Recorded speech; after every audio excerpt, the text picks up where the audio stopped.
दीपक देता है रोशनी फैलाने की प्रेरणा, फलदायी वृक्ष देता है देने की प्रेरणा, मधुबन देता है महकते रहने की प्रेरणा, महान व्यक्ति देते हैं जीवन जीने की प्रेरणा।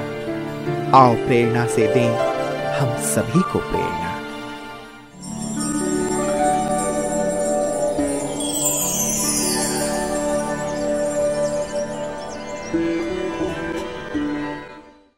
गंधवानी मध्य प्रदेश राज्य के धार जिले में स्थित एक नगर है। गंधवानी ब्रह्माकुमारी ईश्वरी विश्वविद्यालय की मुख्य संचालिका है राजयोगिनी उमा महेश्वरी दीदी जी। आपका जन्म 1971 में आंध्र प्रदेश के वेस्ट गोदावरी जिले में हुआ। बचपन से आपको पढ़ाई एवं भिन्न भिन्न कलाओं में विशेष रुचि थी। आप अथक निरअहंकारिता, एकता, मिलनसार आदि दिव्य गुणों से संपन्न रहमदिल आत्मा हैं। 1989 में आपको ईश्वरीय ज्ञान की प्राप्ति हुई। 1993 में आपने अव्यक्त बाप दादा से ईश्वरीय मिलन मनाया। बाप दादा एवं दादियों से प्रेरणा लेकर तुरंत ही आपने अपना जीवन ईश्वरीय सेवाओं में संलग्न कर दिया। तब से आप विशाखापट्टनम, ताडेपल्लीगुडेम, जबलपुर, इंदौर, मनावर आदि स्थानों पर अपनी सेवाएं देते हुए 2001 से गंधवानी में ही स्थायी रूप से अपनी सेवाएं दे रही है। जन जन को ईश्वरीय संदेश देते हुए आपने अनेक कार्यक्रमों का आयोजन किया। दीदी जी के नेतृत्व में 200 से अधिक विद्यार्थी अपने जीवन को ज्ञान योग से भरपूर कर रहे हैं।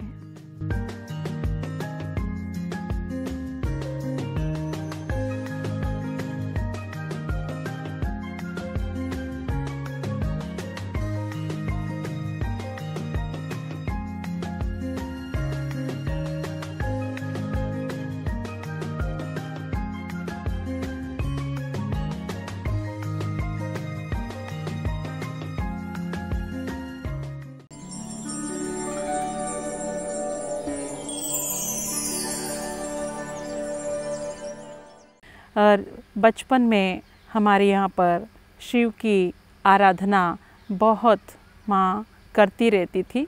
हम भी उनके साथ साथ मंदिर में जाना, अमृत वेला उठना, नदी नहाना, उपवास करना, ये सब कुछ करते थे।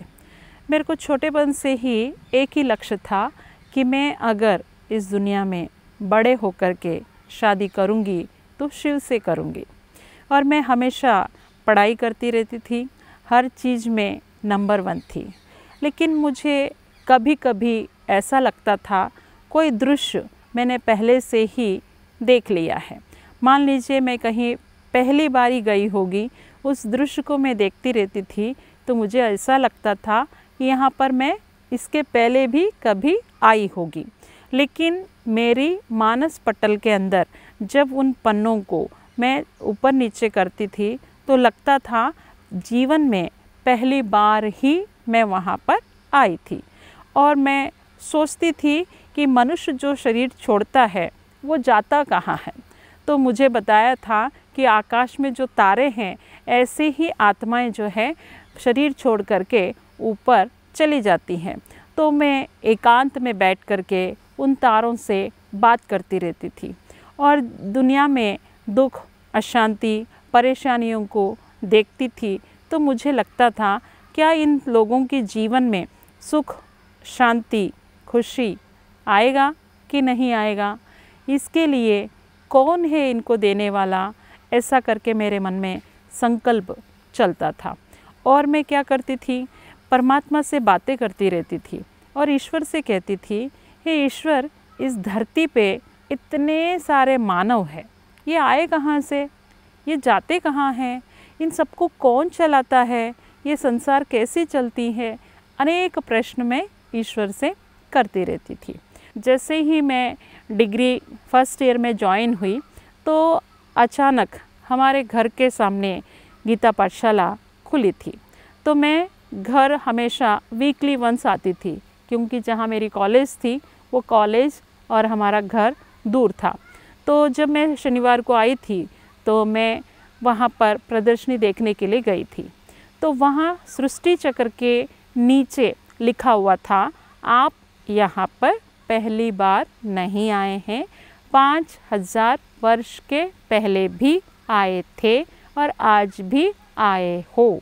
तो ये वाक्य मैंने पढ़ी तो मेरे दिमाग के अंदर स्ट्राइक हुआ था, जो मैं हमेशा कहती थी कि ये जो दृश्य है, इस दृश्य को मैंने कभी देखा, इसके पहले भी इससे मेरा संबंध रहा।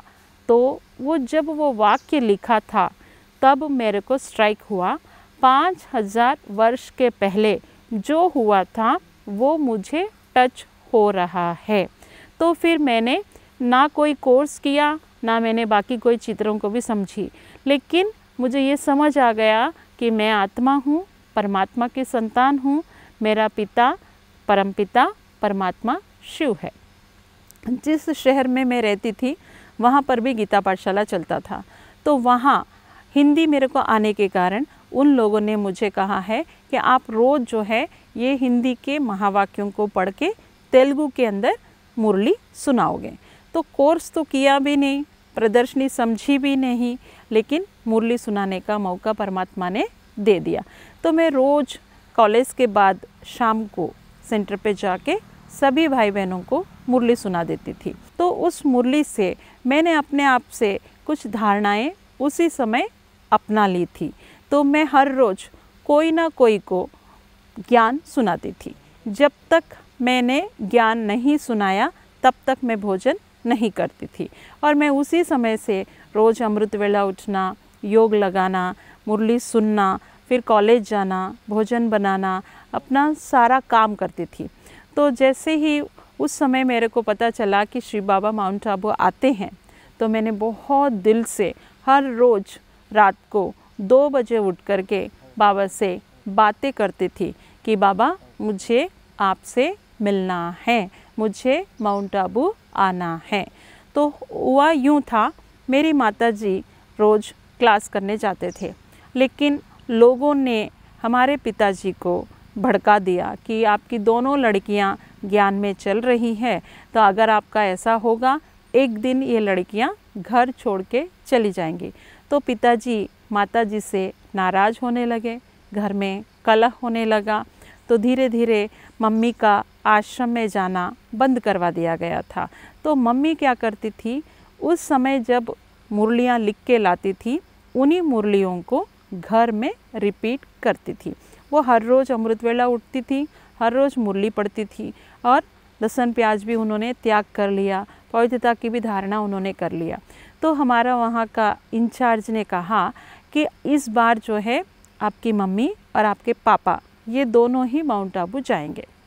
तो मुझे बाबा से बहुत नाराज़गी आई कि मैं रोज़ उठ कर के आपके महावाक्य पढ़ती हूँ, सुनती हूँ, योग लगाती हूँ, लेकिन आपने तो मुझे माउंट आबू नहीं बुला रहे हो, और जो पिताजी कभी आते नहीं सेंटर पे, उनको आप लेके जाना चाहते हो। ये कौन सी नियम है? अगर आपको मेरे से मिलने के लिए टाइम नहीं है तो मुझे भी आपसे नहीं मिलना है। जब आपके पास मेरे लिए टाइम हो तभी आप मेरे को याद करना। तो मुझे अभी माउंट आबू आपसे मिलने नहीं आना है। तो जब मुझे माउंट आबू जाना था, लेकिन मेरे को ये कहा गया था कि अब आपका डिग्री कंप्लीट हो चुका है तो आप ट्रेनिंग करने के लिए जाओगे। मैं ट्रेनिंग के लिए माउंट आबू गई थी।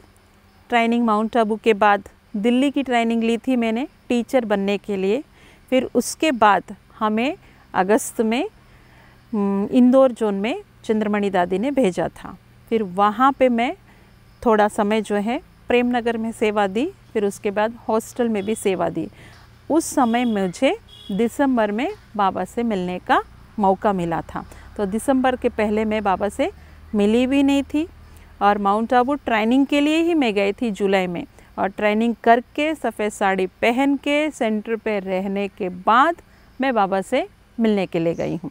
बाबा ने मुझे उस समय कहा था कि तुम रूहे गुलाब हो, तुम उमा हो, असंभव को संभव करने वाली हो, और तुम्हारी जीवन के अंदर सदा ही सफलता ही सफलता मिलेगी। तो बाबा ने मेरे को इतने सारे वरदान दिए थे। मैं ब्रह्मा बाबा की जीवन कहानी को पूरा तेलुगु में ट्रांसलेशन करने का काम करती थी और मेरे को इस दुनिया की सेवा करने की इच्छा बहुत थी। मैं सोचती थी कि संसार की आत्माओं को सुख देना है, खुशी देना है, उनको ईश्वर के साथ संबंध जोड़ना है और मुझे आजीवन ब्रह्मचारिणी रह कर के सोसाइटी की सेवा करने की इच्छा थी। तो मैंने सोचा अगर इस इंस्टीट्यूशन में मैं जुड़ती हूँ तो मेरी जो इच्छा है पवित्र रहने की और सेवा करने की, ये दोनों ही चीज़ें पूरा होंगे। और तीसरा क्या है, ये संस्था जो है इंटरनेशनल संस्था है और मैंने कंपैरेटिव स्टडी किया। अगर एक बहन सन्यासिनी बन कर के रहती है तो उसकी जीवन में क्या क्या घटनाएं घटित हो सकती हैं, वो कैसे सर्वाइव हो सकती हैं। लेकिन जब मैंने इस इंस्टीट्यूशन में देखा, यहाँ प्रॉपर सिस्टम है, ऊपर से नीचे तक स्टेप बाय स्टेप एक्टिवेशन है और वर्क है, सपोर्ट है, सेफ्टी है और लक्ष्य को प्राप्त करने के लिए हर प्रकार की पुरुषार्थ कराने की विधियाँ ईश्वर सुनाते हैं। तो इसलिए मैंने संकल्प किया था मैं ब्रह्मा कुमारी बनूंगी और मैं टीचर्स ट्रेनिंग के बाद ब्रह्मा कुमारी बन कर के सेंटर पे रहने लगी। हमेशा दादियाँ पूछती थी आप कहाँ जाओगे, वापस अपने सेंटर पे जाओगे या बेहद की सेवा में जाओगे। हम लोगों को पिताजी ने रत्नमोहिनी दादी के पास जा कर के कहा ये दोनों मेरी कन्याएं हैं, आप इन दोनों कन्याओं को भारत की सेवा में जहां आप भेजना चाहते हो आप भेज सकते हो। और उन्होंने हमें भाई जी के पास भेजा था इंदौर में। तो भाई जी उस समय जब हम आए थे इंदौर में 25 साल की सिल्वर जुबली चल रही थी, तो वहाँ पे भी बहुत ज़ोर शोर से प्रोग्राम था। तो इसीलिए भाई जी ने हमें प्रेम नगर सेवा केंद्र में रुकवाया था। बाबा को मैं बहुत प्यार करती थी, आज भी करती हूँ। मेरे लाइफ के ऊपर किसी व्यक्ति का इम्पैक्ट नहीं पड़ा था, तो मेरे ऊपर हमेशा ब्रह्मा बाबा का ही जीवन के अनुभव का विशेष इम्पैक्ट था। तो ब्रह्मा बाबा ने जो किया, जैसे किया, उसके पीछे की लॉजिक, उसके पीछे की फिलॉसफी मैं अच्छी तरीके से समझती थी और मुझे बाबा की सेवा के लिए हमेशा तत्पर रहती हूँ। हम लोग बहुत कम दादियाँ और दीदियों के कांटेक्ट में आए हैं।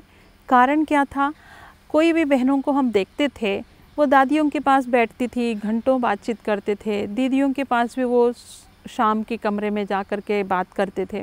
लेकिन कभी भी हमारा आज तक रिकॉर्ड रहा है, कोई दादी से, कोई दीदी से हमने 5 मिनट से ज़्यादा बातें नहीं किया है। जब भी हम आरती दीदी से बात करते हैं, दीदी आई एम फाइन, दीदी आप कैसे हो, ओके दीदी, ये सेवा है, ये सेवा चल रही है। कभी कोई प्रॉब्लम हमने किसी से शेयर नहीं किया। कारण प्रॉब्लम तो आई थी, लेकिन उस प्रॉब्लम को हम शिव बाबा से शेयर करते थे और उसका जवाब भी हम बाप दादा से प्राप्त कर लेते थे। दादियों के पास भी ज्ञान सरोवर में, पांडव भवन में, डायमंड हॉल में, नीचे तलहाटी में भी हम जितने भी दिन रहे, भले हम प्रकाशमणि दादी से मिलने पर्सनल जाते थे, मोहिनी दीदी से, मनोहर इंदिरा दादी से, शांतामणि दादी से, चंद्रमणि दादी से, निर्मला दीदी डॉक्टर उनसे, जानकी दादी से, गुलजार दादी से पर्सनल मिलने सब जगह गए थे। लेकिन कभी भी हम ओम शांति, सब बढ़िया, इतने से बातें हुई हमारे साथ और उन्होंने भी हमको देख करके, दृष्टि दे करके खुश कर देते थे, टोली दे करके। हम सोचते थे दूसरी बहनें इतने समय दे रही है और इतने समय ले रही है, लेकिन दादियाँ देखो हमारे को ज़्यादा समय देती नहीं और हम लेते भी नहीं हैं। तो हम सोचते थे कि वाह बाबा वाह, दीदी की पालना अच्छी है, दीदी से हमने आज तक जो भी बोला, दीदी ने हमें एनकरेज किया। चाहे सेवाओं के लिए जाना था, चाहे विदेश में जाना था, जब भी हमने दीदी को कहा दीदी ये बात है, ऐसा है, दीदी ने उसको सुन करके पॉजिटिव वे में हमारे को एडवाइस देती आई है। भाई जी भी प्लानिंग बुद्धि वाले थे, तो मैं भाई जी की मुरली सुनती थी तो लगता था देखो भाई जी मुरली सुनाने की तरीका क्या है। एक भी व्यक्ति भाई जी की मुरली सुनते समय आँख को इधर से उधर नहीं करता था, इतना एकाग्रता से मुरली सुनते थे वो, इतना अच्छी तरीके से भाई जी मुरली सुनाते थे। तो हमने मुरली अव्यक्त मुरली बेहतरीन तरीके से सुनाना कैसा है वो हमने भाई जी से देखा। मैं वर्तमान समय, क्योंकि ये गंधवानी तहसील एरिया है, इस एरिया के अंदर शेड्यूल ट्राइब, शेड्यूल कास्ट ज़्यादा है, तो यहाँ पे मैं सोचती हूँ जितना हो सके उतना इनको मैं ईश्वर की बनाऊँ। तो कुछ समय तक हमने नशा मुक्ति की अभियान चलाए थे, गांव-गांव में जाकर के लोगों को नशे से दूर रखने की प्रेरणा दिए थे और उनको दवाइयाँ भी बना करके बांटते रहते थे। और जैविक खेती में भी हमने गांव-गांव जाकर के हर एक को ये जो पेस्टिसाइड्स है, यूरिया है, इनसे नुकसान क्या होती है और जैविक खेती, जैविक खाद उपयोग करते हैं, यौगिक खेती करते हैं, उससे क्या प्राप्ति होती है, ये हमने आसपास की 60-70 गाँवों में 2 बार अभियान निकाले थे। और हमने यहाँ पर हर स्कूल में, हर छात्रावास में जाकर के बच्चों को मूल्यनिष्ठ समाज के बारे में समझाते थे।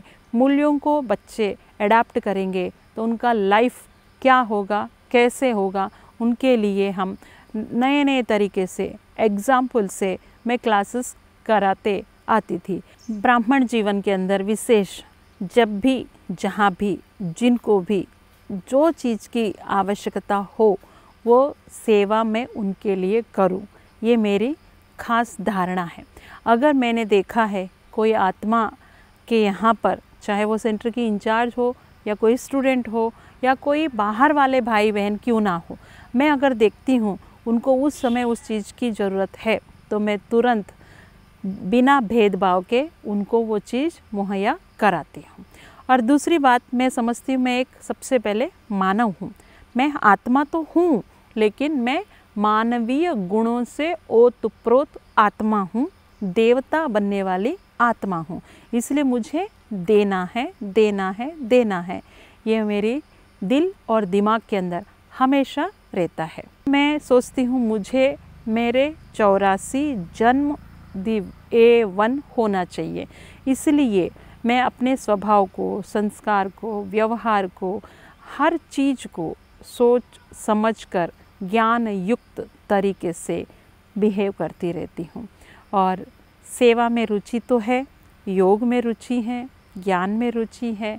हर प्रकार से भगवान ने एक सैंपल, ईश्वर के बनने के बाद व्यक्ति ऐसा बन सकता है, ये मैं दुनिया में सैंपल दिखाना चाहती हूँ। मैं पुरुषार्थ तो जैसे शुरू से करती आ रही हूँ, आज भी उसी तरीके से कर्मयोगी बन करके राजयुक्त, योगयुक्त, युक्तियुक्त सारी सेवाएं कर रही हूँ। जब भी मुझ आत्मा को इस शरीर से निकलना है तो उस समय मेरे साथ ऑलरेडी जो बॉक्सेस तैयार है, जैसे ज्वेलरी की बॉक्स होती हैं, पर्स होता है पैसे का, पासपोर्ट होता है, आधार कार्ड होता है, ऐसा मैंने अपने आत्मा के साथ ज्ञान का, योग का, गुणों का, स्वभाव का, संस्कार का हर प्रकार से अपनी पेटियाँ, अपनी बैगें ऑलरेडी पैक करके रखी हुई हूँ।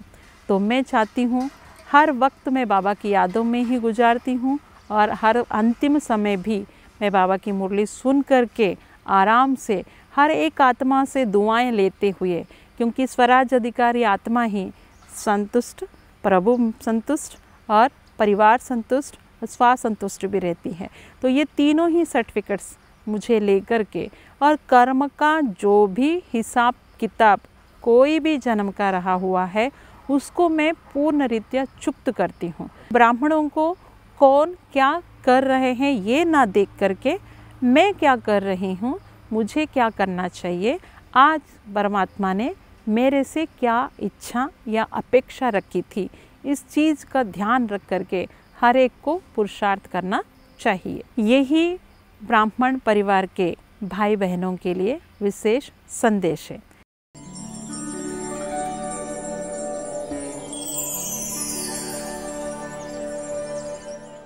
मैं ज्ञान में आई हूँ। दीदी की विशेषता देखकर दीदी की पालना बहुत अच्छी थी। मुझे ज्ञान का कुछ पता नहीं था, लेकिन दीदी ने मुझे सेंटर पे रहकर पढ़ाया भी और ज्ञान की गहराई में ले गए। और दीदी बहुत गंभीर भी है, इकोनॉमी से चलते हैं, ज्ञान कैसे सुनाना, सेंटर की ऑलराउंड सेवा करना सिखाया है।